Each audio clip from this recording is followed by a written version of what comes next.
This is Shaun Sport in podcast form. I mean, where do we start? There's so much information to get out there. Let's start with Brodie Kostecki, of course.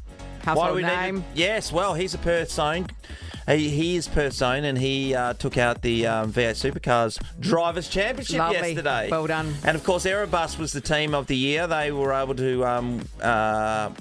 win, I guess, the Constructors' Championship. They finished really well throughout the year. But Brodie's West Aussie, and he won it. He finished 8th at Adelaide over the weekend, or yesterday in particular, but took the title. It was enough. So what a great season. Good stuff there. Minwoo Lee, what another great West Australian. He took out the PGA Championship over at Royal Queensland, and he's had a win just a couple of weeks ago as well, which is fantastic. He's flying. And as I said, I didn't talk to him at the Melville Recreation Centre the other day because I was too intimidated by the great man as he was walking out of the gym. But now I feel like it could have been an opportunity to really cement a relationship. That's right. Missed opportunity, Shaun. Come on, lift. And he ends up winning. So Minwoo's pretty excited after taking out the PGA Championship. I've always thought I could win, but it took a while to get over the hump. But 2 wins in the last month or so. Yeah, I'm really proud of my team and myself. And I made it interesting early on and through the middle, but ended up hanging on. So I'm really proud. 3 shots the difference there.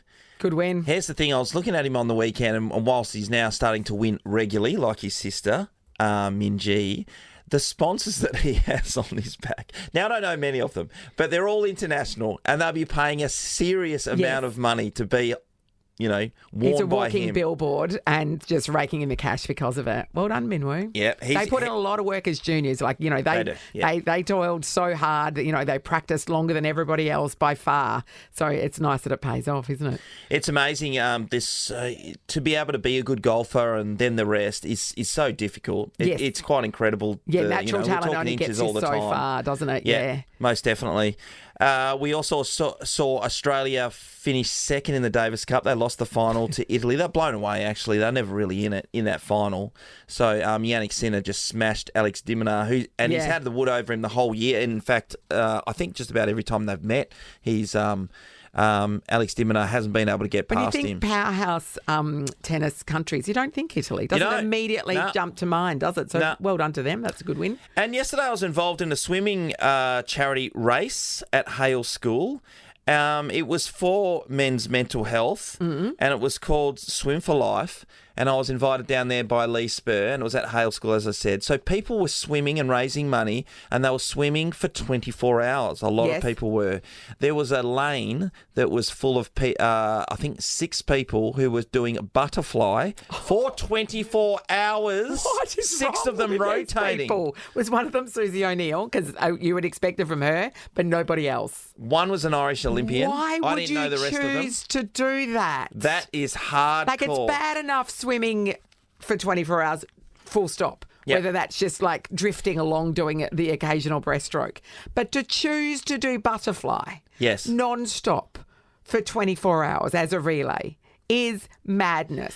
Well, when I got there, I was saying to the guys, geez, these people in lane 6, their butterfly's not that great. And they go, Shaun, they've been going for 17 hours so far. You just want Give them a bit of a rest, do half an hour. Yeah. No, I just came in and I just did 1 lap, right? So it was a freestyle relay.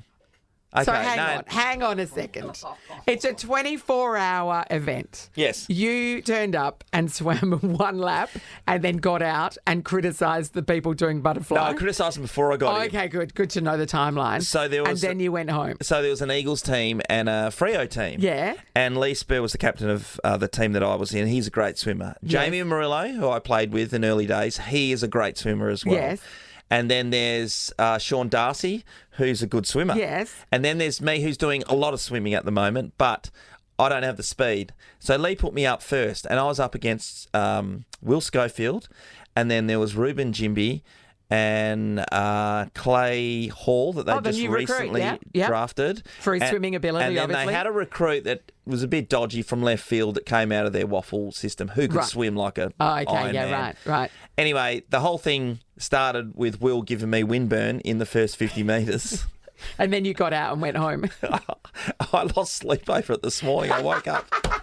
I was thinking, what the hell went wrong there? What happened? We went down by a metre. How much did he beat you by? I reckon he beat me by 15 metres. It was a pasting. Anyway, when I went to leave the place, just to add... insult to injury? Yeah, insult to injury. Someone had stolen one of my thongs.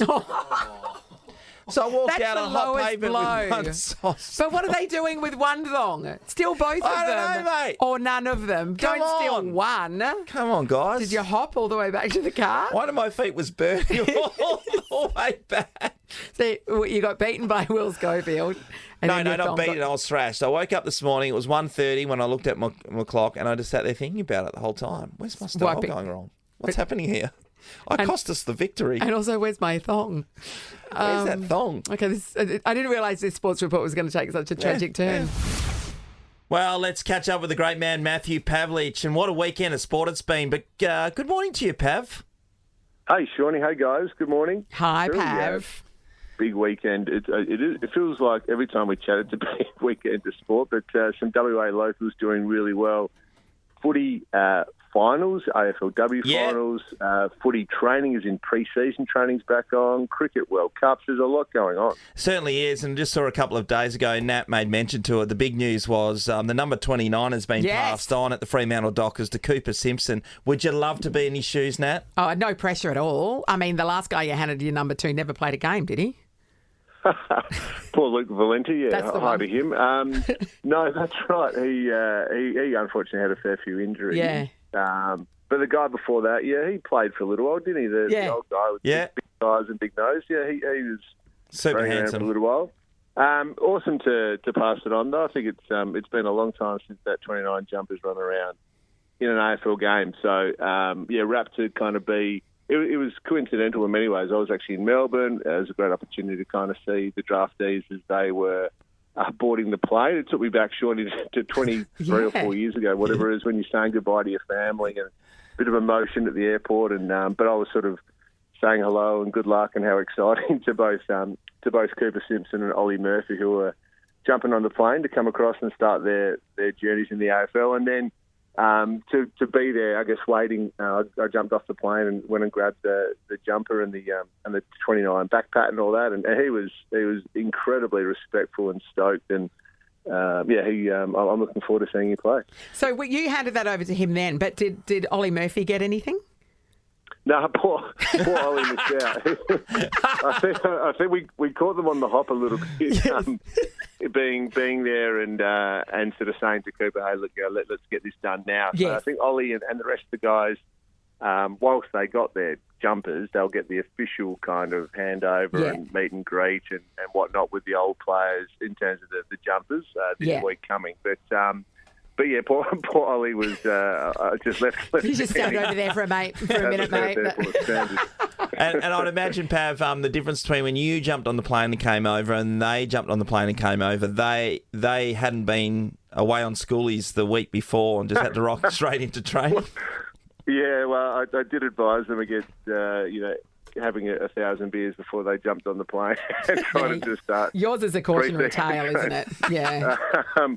And also, I think Phil Merriman's probably not putting him through 6 1K time trials after 2 hours of ball work. So, I think we've all learned we've all learned how to prepare for an AFL pre-season and treat the young guys when they land. But yes, that one is a cautionary tale. Don't do schoolies and then try to do pre-season. Totally wrote that one down.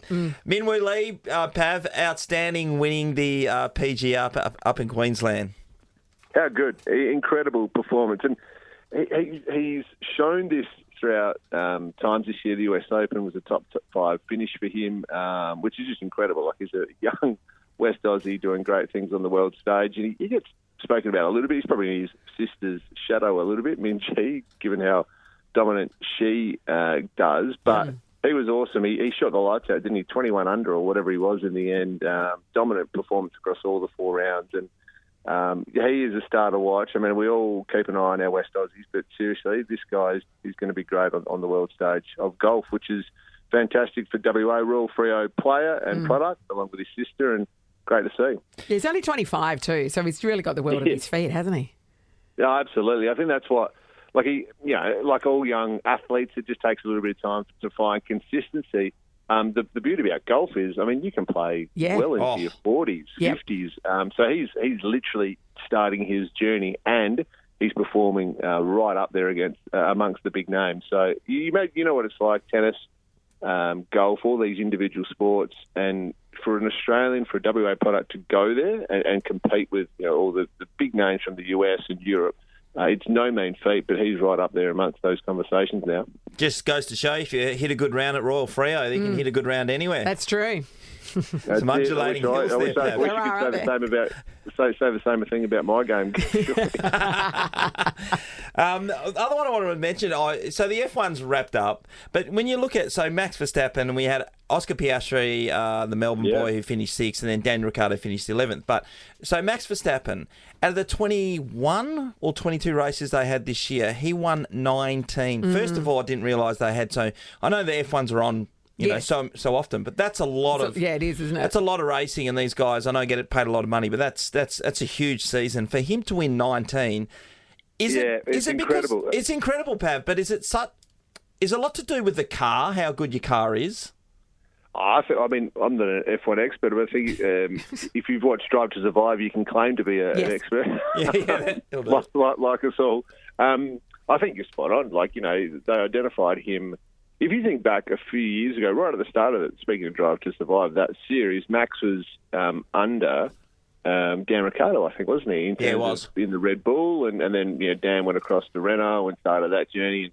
They identified Max as this gun young driver who was going to be the one, and they wanted to get him in the best car. And clearly, they've got the best car. Those Red Bulls fly around the track. They just there's no beating them. And but it makes it a bit boring, doesn't it? It's so predictable. Yeah, that's true. I tuned in last night. I turned it on to see the start. See Oscar Piastri started third on the grid just to see how he went, and then they get to the first corner, get through the first lap, and then effectively there was a few swings and roundabouts and tactics that Max Verstappen out in front, and he just goes about it. So I don't know. It's going to be interesting. There's always tweaks and little things that they try to do at the end of every season to make it even more even the following season. But 19 out of 21 is remarkable. Huge. Hey, Pav, can I just change tack slightly? So we saw over the weekend that the Netball Australia had their big awards night, and they sent letters to the Diamonds players saying you are required to be there, and that they all said, because of contractual obligations, that's the only reason we're going. The pay dispute, nobody's been paid for 8 weeks. The negotiations keep breaking down. You need to get in there and sort that out. You've got experience as being the boss of the Players Association. Where are they going wrong? Well, look, it's ugly now.